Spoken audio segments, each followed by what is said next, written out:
Another round of applause for Group Gusto Kita. Wow!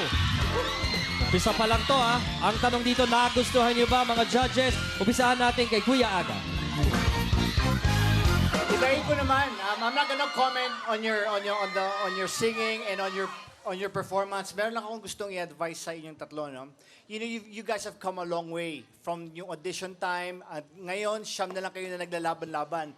Ang sa akin lang, ito na lang, ano, madaming pumupuna ng mga boses ninyo. But sometimes, you, like especially the three of you just have to believe. Nandito na kayo, you've gone this far. So kailangan, when you're on stage performing and the girls are screaming, parang this is it. Parang it's now or never, di ba? Enjoy, have fun. Then siguro probably hindi mapapansin ng boses. Maraming salamat, Kuya Aga. Yeng? Alam nyo, kinilig ako. Dahil, Parang every week ka naman kinikilig, Yeng. pero, aminado naman ako doon. And it's something na talaga naman kailangan yung magawa sa aming mga kababaihan, di ba? Habang umaawit kayo. At nagtagumpay kayo doon, so congratulations. Salamat po. Ang babango nyo tignan, gusto ko yung pag-aamuyin. Pwede pala naka-shorts, ano? Oo nga Oo eh. nga eh. Ang presko.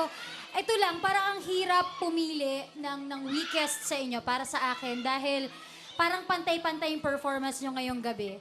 Lahat kayo may dating, lahat kayo may puwersa, lahat kayo cute, lahat ako kinilig. Basta kinilig talaga ako. Thank you, Yeng. Dara?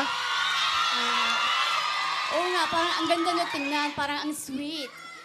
Pero yung performance nyo ngayon, sakto lang. Hindi ko alam kung siguro dahil ba dyan sa song choice nyo, pero feeling ko na para sa akin, parang mas maganda pakinggan yung mga solo parts nyo. Thank you very much, Dara. At ito, may pelikulang palabas sa November 30, Vice.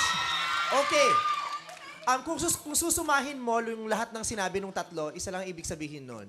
Ang performance nyo was just okay. It was not a shining performance. Why? Because I believe the three of you, kayong lahat, you were trying to be safe. Kaya walang nagse-step up. Walang lumabas yung totoong pagkatao nyo, yung totoong ningning ninyo na wala kasi lahat kayo gusto nyo safe lang. Kung lagi kayong safe, hindi kayo magniningning. Kailangan maging matapang ka. Gawin mo yung dapat mong gawin. Kung magkakamali, di magkakamali. Eh, paano kung bumongga? Eh, di bongga sana. Diba? Kaya dapat hindi magpaka-safe. Thank you. Maraming salamat sa inyo, judges.